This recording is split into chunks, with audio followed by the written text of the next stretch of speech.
I was just thrown into it, and I learned the trade by doing it.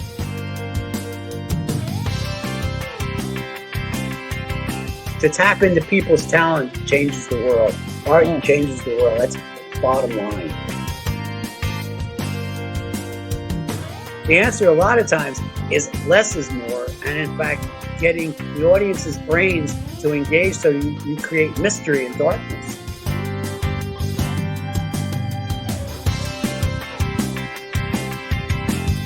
Hello, TheatreArtLife Podcast listeners. Today we're sharing with you the audio from our one-on-one interview series. We hope that you enjoy listening. Some of our discussion has references to pictures shown in our webinar, so if you want to see these pictures, you can always head over to the TheatreArtLife YouTube channel and watch the replay. Enjoy. Hello everyone, and welcome to today's TheatreArtLife discussion with the wonderful Marc Brickman. So Marc, welcome. Thank you for joining us today. Hello, good morning. I'm not sure what time it is in Hong Kong right at the moment. Super early. It's all good. Got to get up to speak to some amazing people. So I think, let's start with the Empire State Building, because I think it's such an amazing, iconic building, of course, not only in New York or America, but around the world. So how did you get commissioned to work on that? Pretty much the same way I've gotten all my work throughout my life. And that was with just a phone call out of the blue. I've never, every time I've tried to sell myself, it never worked. So I gave up a long time ago. And these phone calls just magically happened.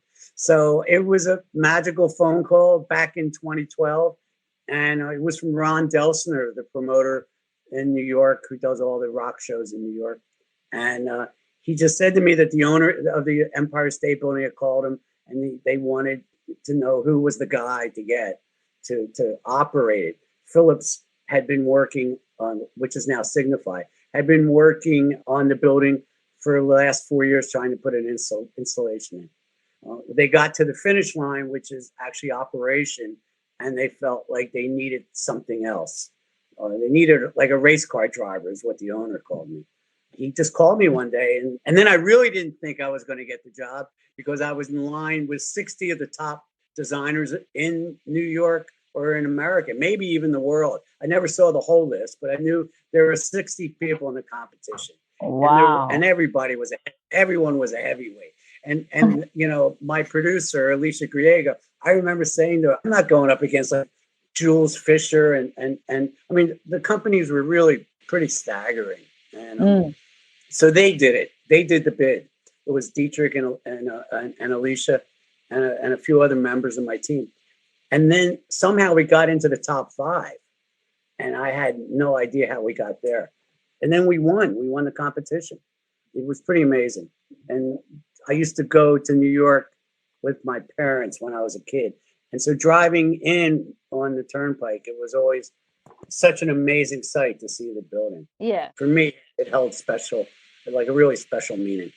That's amazing. So when you got the job, what was your approach? Like, obviously, you've only got so much you can do with a building, but then you've managed to be able to do quite a lot. So from a creative perspective, how did you start to think about that project as lighting such an iconic building? Well, the owner, Tony Malkin, is a visionary. He's very, very clear in what he likes to see. And my team are visionaries. Everyone we work together as a collaborative. I think it was Dietrich who came up with pixel mapping. Actually, and this is back in 2012, before it really had taken off a lot. It was around, but it really hadn't taken off yet to actually speak speaking to lights. And that was actually how we won. I think that's how we won the bid, because we put that in the proposal. That's what we were going to do. But it would require them buying a whole new set of control systems, because Philips had put in just their standard, I forget what it's called, LME or LMI or whatever it's called. And I think that it was starting at that point with using video to control the lights rather than us trying to program red, blue, green, which is pretty much what they had been doing for years. I think that was really the beginning. And what they wanted music. They wanted to do these music shows over the iHeartradio as a gift to New York City. And that's where it started with Alicia Keys. And that was Alicia Keys was the first one. It was 2 days after Thanksgiving. It was November 27th, I think, in 2012. But the best part about it is we're talking about creative. So you can do all the pre-visualization in the computers and it looks great. We weren't allowed to run any tests on the building because no one knew that he had installed a complete LED lighting system. And the building had still being lit every night between, I think they're metal halide lamps. And then the LEDs were being replaced. So Philips had to match the exact color of the metal halide so that when they were replacing them, no one would know that at nighttime, those were LEDs. On the 27th, they were going to unveil it. So I wasn't allowed to have any dress rehearsal, look at the building, any of that. And that was really crazy. So finally, the night before Thanksgiving, they gave me 1 minute. I was allowed 1 minute on one fascia, the West fascia. And the reason that they wouldn't let me have any rehearsal, all the news stations used the Empire State Building as their background. So at 3 or 4 in the morning, they're all getting prepared for the morning news shows. So I would have given it away.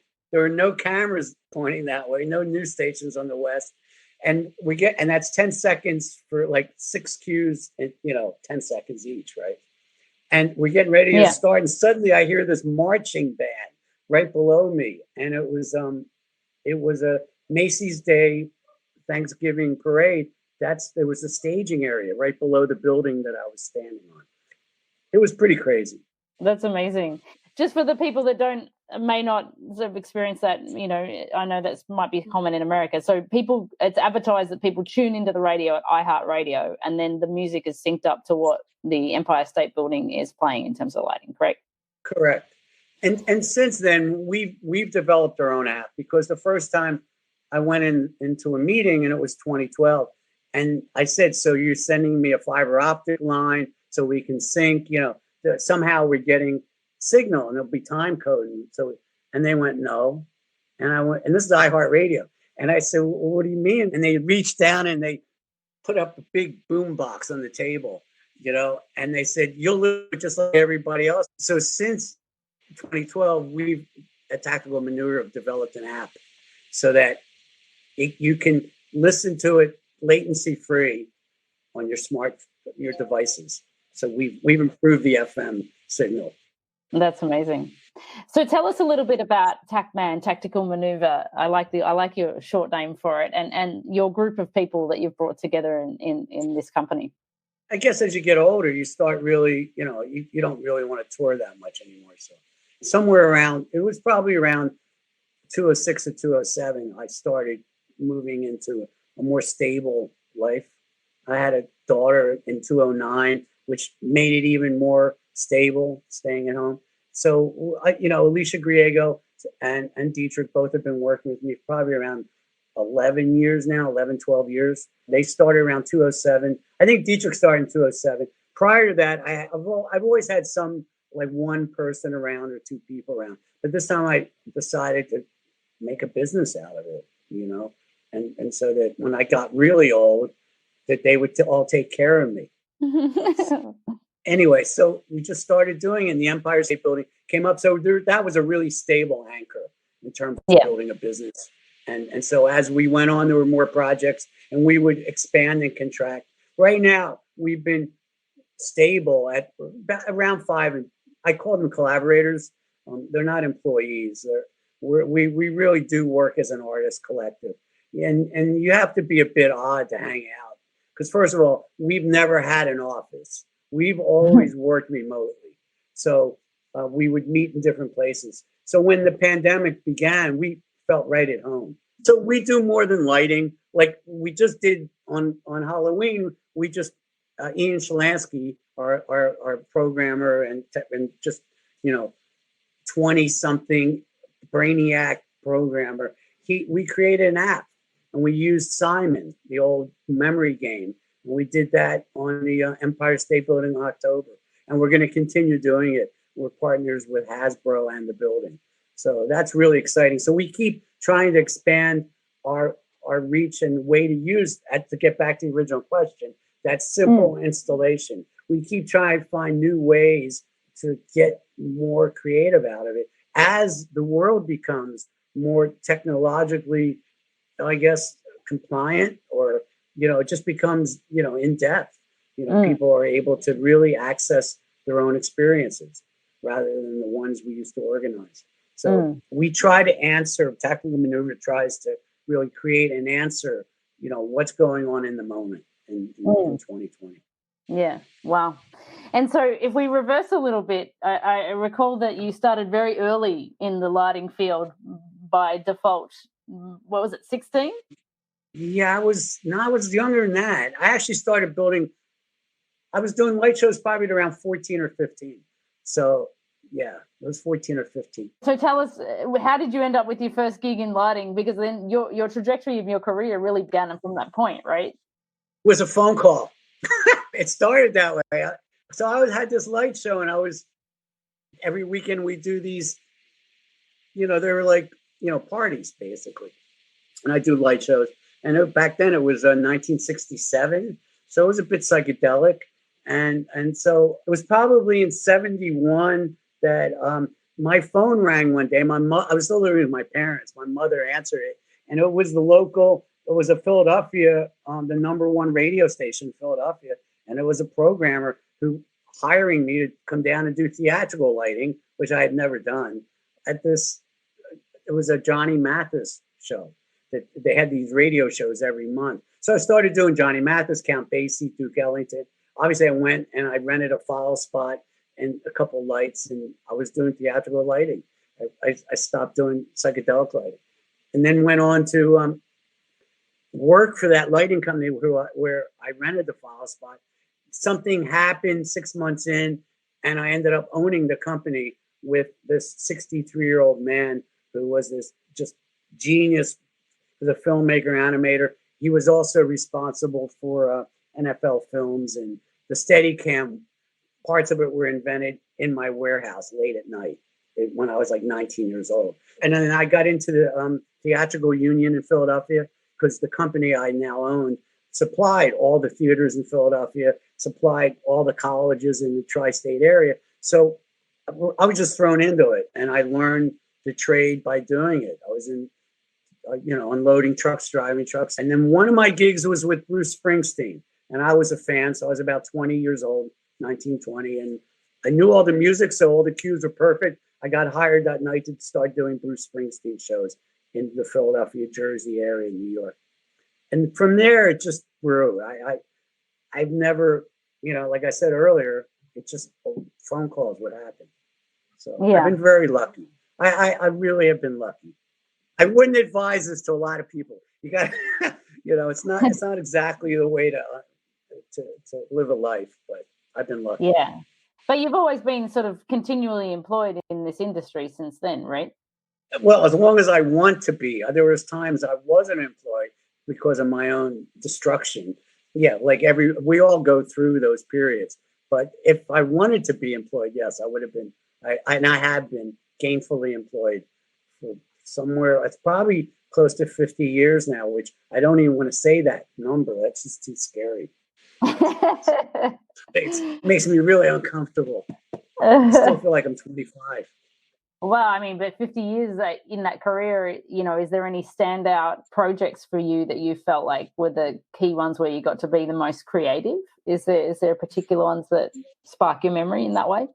I think my Springsteen history was great because it was just me and a console, and no one was telling me what to do, and there were no opinions, and I really became just like a musician does, and like people that are creative. I paint now, just like painters. You get yourself in a zone, and it speaks to you, and you can't write it down. You can't give instructions about getting in the zone. It just happens. You have to be able to recognize it. You have to be able to recognize your opportunities. So in terms of what stands out, it's those gigs that, like the Empire State Building, they left me alone. Like that night on Thanksgiving. To me, I look back now, and it just made me dig deeper into solving and getting out what I saw in my head.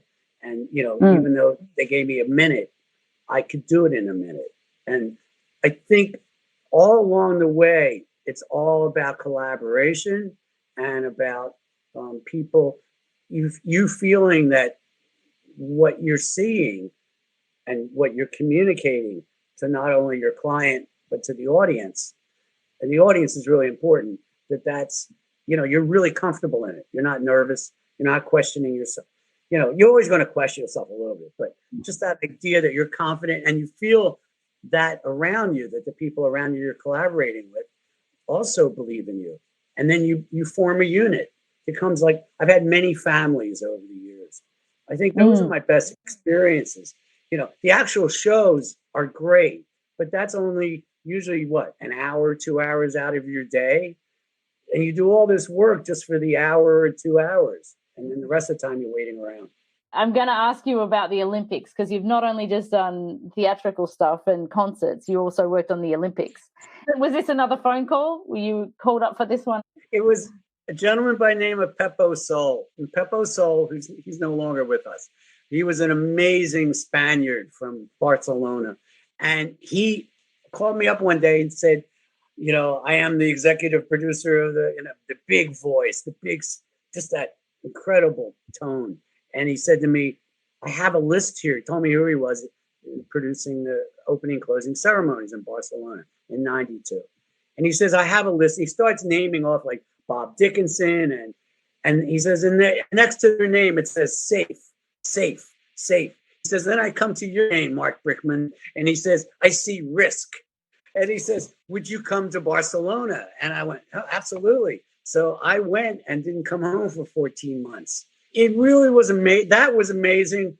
I was surrounded by, I was just thrown into the Spanish culture and history. And even though I had I'd been there 1 or 2 times prior to that with Springsteen in the early 80s, just as Franco had fallen. So they had come out of, that regime of really oppression. So when they got the Olympics, it was a really big deal for them. So what I did there was, the first time I walked into that stadium that we're looking at, I said to him, because I'd been there for about, maybe 6 hours, and I felt their energy, and I just said, we shouldn't turn on the stadium lights, because up until then, all these opening ceremonies always had stadium lights on, and I think anybody knows that just, you can't do anything with that. And so they agreed to that. They saw the vision. We got Ari to make moving yokes and scrolling colors, because back then big 5Ks and 10Ks, and I think they even did it for a 20K. They didn't have movement to them. So we basically just redid it.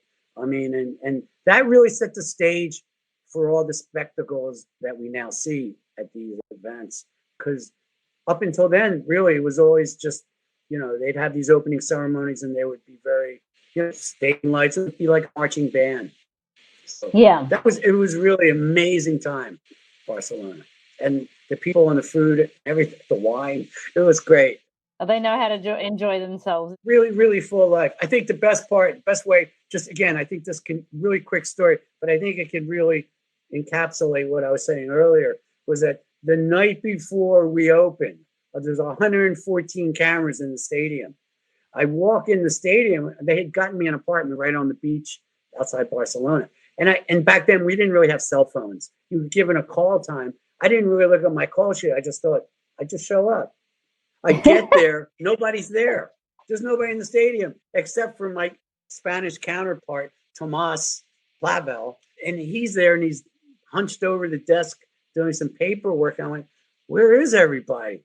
He goes, the next 2 weeks we won't be home with our families. We won't be able to eat with them. So we took the night off. And I went, but tomorrow, anywhere else in the world, it's a dress rehearsal, right? Not in Spain.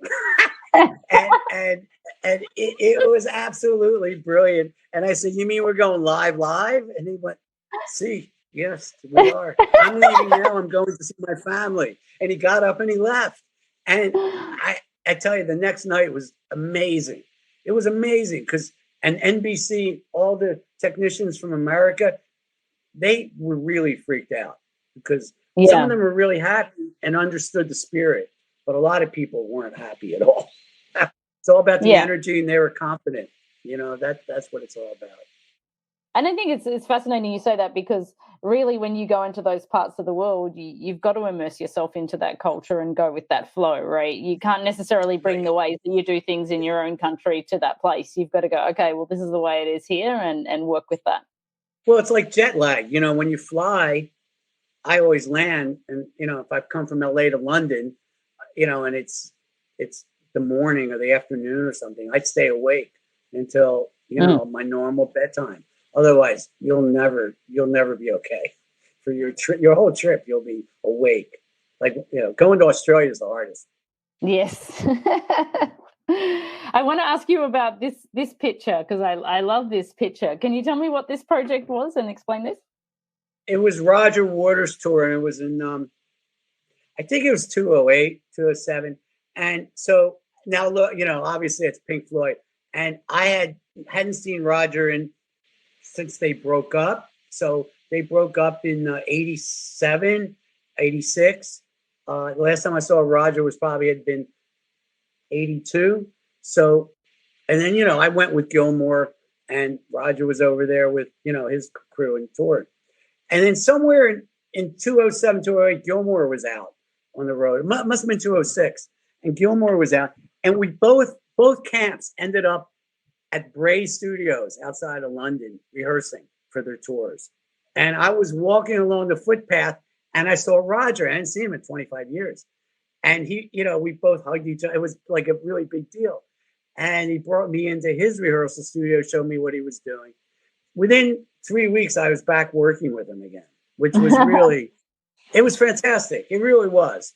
And we got really creative. And we started the tour, and he said to me one afternoon, he said, I'd really like to I've always wanted to do, the Dark Side of the Moon album cover. And we've tried to build it a number of different ways, but it just very clunky, doesn't look right. And so I basically, in my head, knew it had to be lasers. So I created the chandelier, and it's obviously you can't see the actual chandelier, but there's 5 lasers in there, self-contained.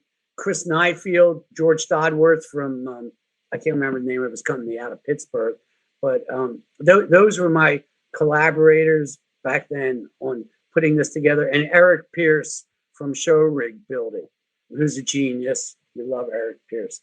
We took it out on the road, and there's Dark Side of the Moon, and it rotated. So it rotated around the audience. And You're not allowed to scan the audience, but I've done it a number of times. But there's a guy in Texas called Walt Meter, and he, back in the 60s, got a variance from, I guess, Food and Drug Administration here in America, where we were allowed to scan the audience. So he had to sit out at the mix in front of the house every night, and we had to pay him just because he happened to have this piece of paper that allowed us to do that. Wow. It worked. Was the parameters that suddenly became allowable? Like, did it because it was quick, or like what gave you that tick of approval to let you do that? Well, so you have to scan. The scan rate has to be at a certain frequency, and his variance was based on putting a laser into a spinning mirror ball. So they used the same idea that this is really no different. So we got the technical part right, but then the variance being that no one ever took it back from him. So it was legal. It was no different than the same scan rate if you were scanning a mirror ball. Right. And he used to do that in the 70s, I guess, 60s, 70s. Wonderful. Do you find that in your career you're always trying to push outside those boundaries in terms of challenging what light can do and how that works? All the time. I hate repeating myself, so I try not to. And then sometimes I'll go in meetings and people will put their inspirational pages in front of me, down on the table, and they'll start showing me other people's work or other things. But you can see that it was inspired by something that I probably have done. And that's always a problem for me. I'm not that. It's not an egomaniacal statement I'm trying to make. It's just that the way my brain works, I'm always exploring new ways of doing things. And I mean, now technology and with everything that's out there, with disguise, and it's amazing, and all the different tools that we have at our disposal. And I'm talking about everything, automation. I haven't seen anything, Bill, that I'm like going, wow. I'm seeing just retreads of what is acceptable within the boundaries that somebody made. I'm not seeing any, like with a lot of shows that I watch. I'm not seeing that. Oh my God, they completely reinvented it, which is what I'm waiting for. I hope I see that before I die. It feels to me it's just like with music, there's so many creative people out there, and there's so many tools out there. And to tap into people's talent changes the world. Art changes the world. That's the bottom line. And I just see a lot of fear of doing things and line items and people, the I don't want to say corporate, but I guess the business part of the business always seems to get in the way. Yeah. So I guess you're recommending that lighting designers really cultivate that creative approach and explore those boundaries, I guess. I think all of it as a collaborative effort. I think that they have to, because why is it still on a proscenium stage? One dude, DJ, on a proscenium stage, 40 by 60. It makes no sense to me. It makes no sense. You must have your creative process, but aside from, knowing what technology can do and what's available to you, that's not the only thing that would obviously feed your creative inspiration. So how do you go through a creative process? Are you looking, is it always associated with the industry? Is it stuff you read? Is it stuff you see in art? Like, where do you kind of draw those inspirations for your creations? That's an interesting question. I would think it's always what the project is, and whether it's a music or it's film, and then ultimately, listening to all the creatives, or if I have a free run, then I have to really.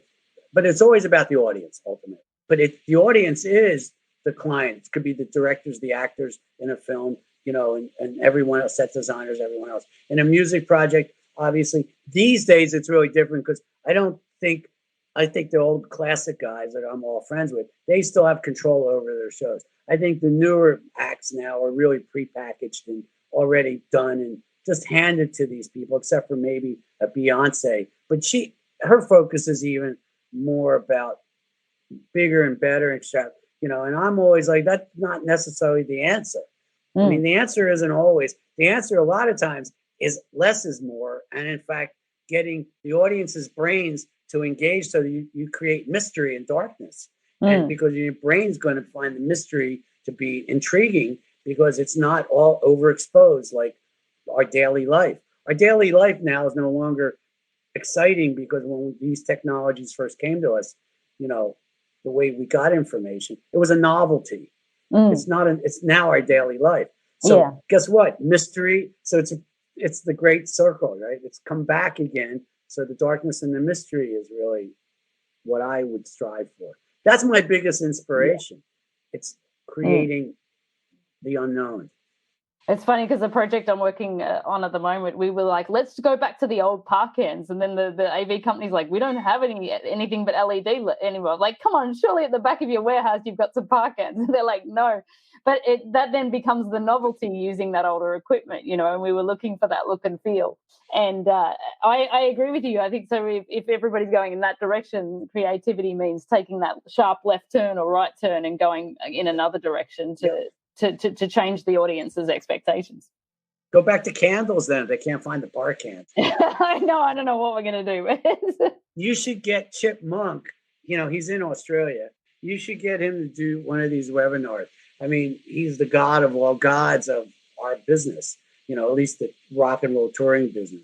And, he's just and he's got to be getting close to 80 now.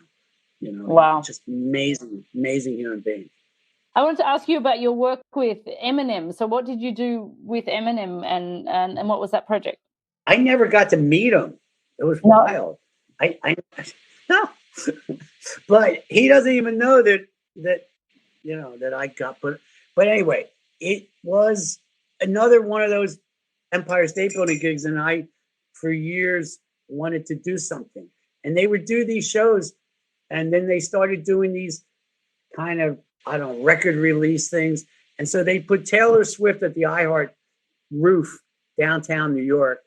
They put the cameras so you would see one or two shots of the building, but you'd be really focused on her and her stage show. And I never understood why am we doing this? What's the reason? It has nothing to do with anything. You know, you don't know that we have just spent 5 days programming the building. I mean, so I started this campaign to bring the acts to the building, which was not really met with a lot of enthusiasm. And so I kept it in my mind.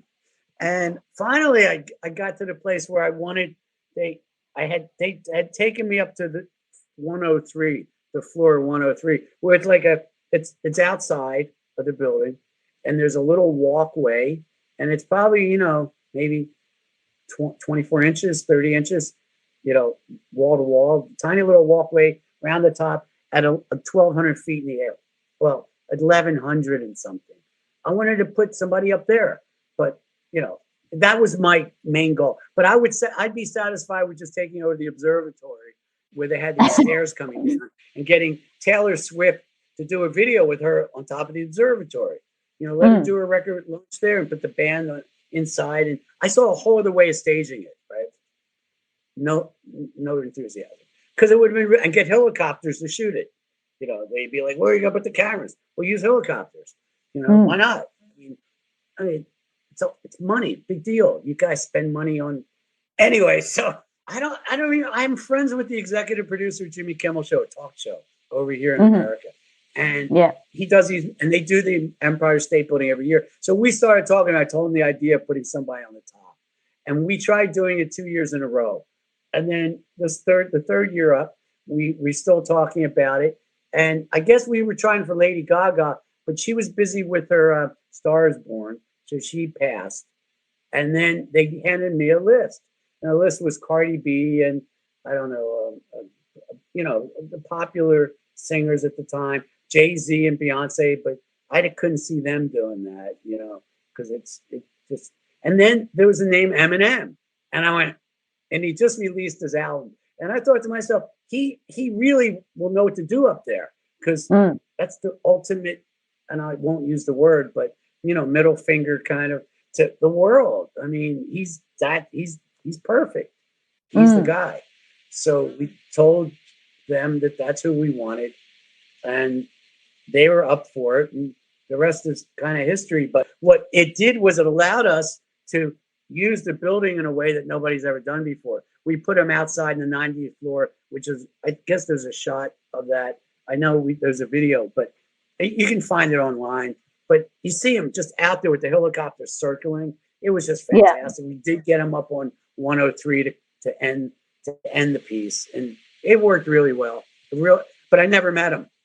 It was great. We had fun. We created all kinds of pandemonium in New York that on social media while we were shooting. The two helicopters, 4 hours circling the building. So they were going, it's a terrorist attack. It's, you know, the aliens are invading New York. They've taken control of the Empire State. It was and that was actually what I wanted to do it live.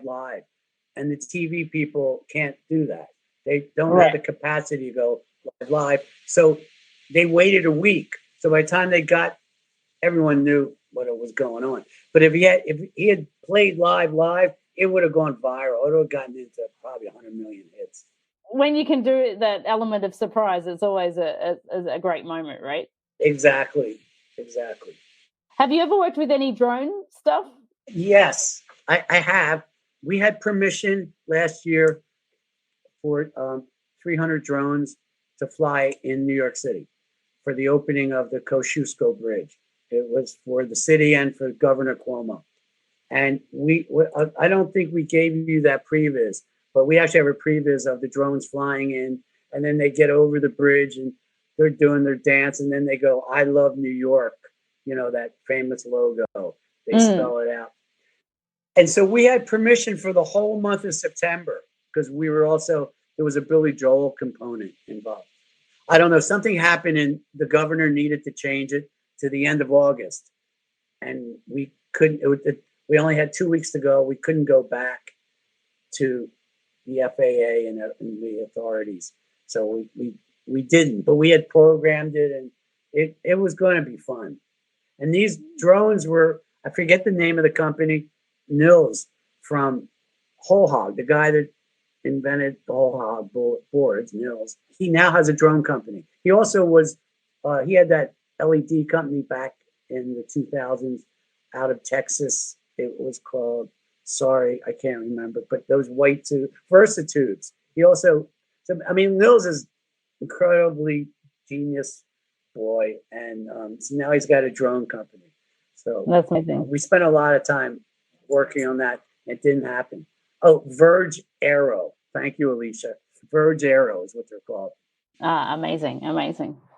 So we've just got a few minutes left. So if anyone wants to ask any questions, I'm going to keep speaking and asking questions of Marc because we could speak here for hours. But if anybody has particular questions they'd like to ask him about his experience, please put it in the question in the chat box and we'll try to answer your question. So Marc, in terms of the highlights of your career, there's probably been so many, it's too much to count. But is there one that really sticks out for you that you sort of want to say is one of your most favorite groundbreaking projects or something where you really broke the mold? That's really hard but Empire State Building, like on a personal level, because it continues. Most of the work we all do is really ephemeral. So it's not like you can keep going back and seeing it. It's not like a painting where you can go visit it in a museum or someone's home or your own home. But Empire State Building has continued now as an installation, for 8 years. So I like that one because I can see it and visit it, kind of touch it and feel it. So that's meant a lot to me. That's meant a lot to me. It still does. I think there's something interesting and amazing though about the impermanence of the projects and gigs that we do, really though, because that's what makes them special. That's why my hero, and I was telling you earlier before we got on, my hero is Christo, because Christo's artworks throughout the years are the ultimate ephemeral, they're just gone. They're there for 2 weeks and they're gone. And they're massive projects, massive, all self-funded, no sponsors. He's in complete control. He just passed away. I'm still sad about it. Always looking. This is one of his, right? But that's his. And I guess they're getting ready to do. His next project before he passed away was wrapping the Arc de Triomphe in Paris. I think it was supposed to open in September. I don't think it happened, but it's going to happen soon, and it'll be in remembrance really of him. Sorry, I just wanted to check with you. So he had planned the Arc de Triomphe thing, and even though he's passed away, they're going to deliver that project with his vision already. Absolutely. Is that what you're saying? Yeah, he started working on that in I think the 70s with his wife and partner, and she passed away about 8 years ago. But he kept working. It would take him sometimes up to 25 years to realize a project. So I can relate to that. I have things that I'm working on that they're bordering on 25 years. And tell us what was this project? Yeah, it was called the Floating Piers, but you could walk on water. So and it's a big lake near Bergamo in Italy, and it's a massive project. I mean, if you see some aerial shots of it, it's just like he took over this lake and had thousands of people walking on water for 2 weeks, and that was it. But the build, what it took to build and float the walkway was just amazing. There's a great film on Netflix about it. Actually, I don't remember the name, but you can search Christo. I think it's Netflix. It could be it's one or Amazon Prime. What's one of those? Peter says we must ask you about your artworks. My artworks? Yeah. My paintings? Yeah. Oh, well, I don't know. There's some back here. There's a couple back here. You can kind of see a little bit. They're just I'll go that way. And what do you use to paint? What sort of paint that you use? I use everything. Of course you do. Is that it? I guess that's a good creative outlet for you, Marc, to do that, especially maybe in lockdown. You can do a lot of paintings in your studio. My wife got me into painting in 2002, and when we had first met, she saw how nuts I was. So I think she suggested that I start I started with soft pastels. And then I moved to New York about a year, not even a year, 6 months after we met. I moved to New York and lived downtown. And just so happened, just like those phone calls, I found a 1970s era 3,000 square foot painter's loft in New York. Moved in there for the next 5 years with my wife. We lived there, and it was at Mulberry and Grand. So I had my little stint of being the bohemian New York painter for a while. That's amazing. Does it feed your lighting design work? It's important. The lighting design for me is so much easier than painting. Painting light is so hard, and to get it right is something that you have to work every day, 8 hours a day to really. And I wonder if you ever achieve it. So it's somewhere while you're doing the process, you have to decide where you want to go. What path. I mean, I don't rule it out. I look at it, but my just everything about my painting and my drawing has evolved over the last 18 years. So, but I do have 300 paintings. I don't know what it'll probably be on one of those shows where they cut open the warehouse because it hasn't been paid. The storage unit with Storage Wars or something. And someone will bid on all the, and that's where they'll end up. Oh, that's amazing. But it's a wonderful creative outlet. It's a good thing to do art and painting. So it's a great thing. And so what's on the current plate of TACMAN projects at the moment? Is there anything you're currently working on?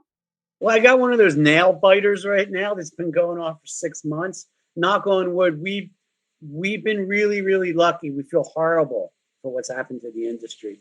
I've been trying relentlessly for years to bring something to the world. It would really be timely now for everyone that is out of work. It would be a way to get away from the way it's always done, which isn't going to bring us back to working full stop for a number of years. It's again, using how creative we are. Our industry, we have the most creative people in the world, given what we've done. If you look at our history of what we've built, what we've moved around, how we influenced the world over all these years, and to me, I look out and what I see are people forming this, like committees and things like that, or trying to get the government to fund initiatives. But really, we need to get back to, I think, the way we all think, which is creatively. There's some solutions. So TACMAN, we're involved. I'm right at the finish line.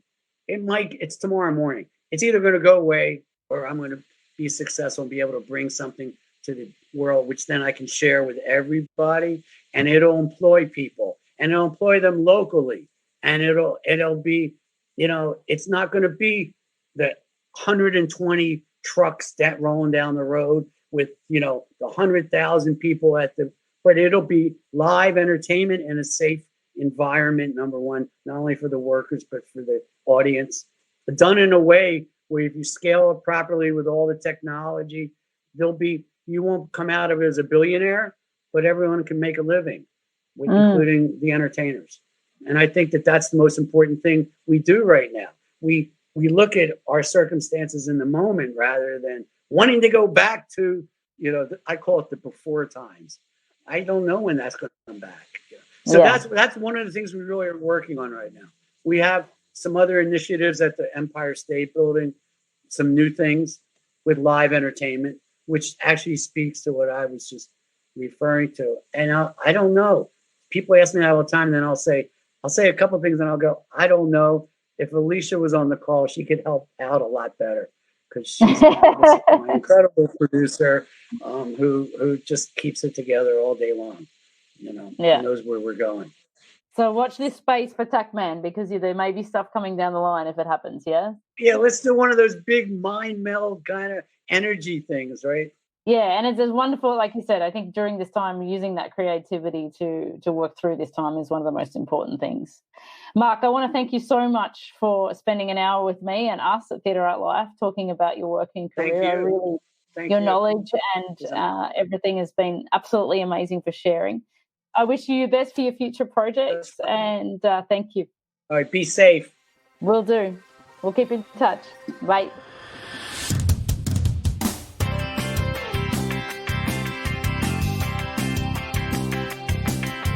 Please write a review on our podcast whenever you listen to our podcast and let your friends know about us. You can learn more about Theatre Art Life by visiting our website at www.theatreartlife.com. And you can follow us on social media and leave your questions or comments on Facebook, Instagram, LinkedIn, Pinterest, Twitter, or YouTube. We really want to thank David Zaya for composing the music for our podcast, and Michelle Sharotta, who is our sound engineer. We are your hosts, Anna and Anna, and this is the Theatre Art Life Podcast, where we put the spotlight on those who create live entertainment around the world.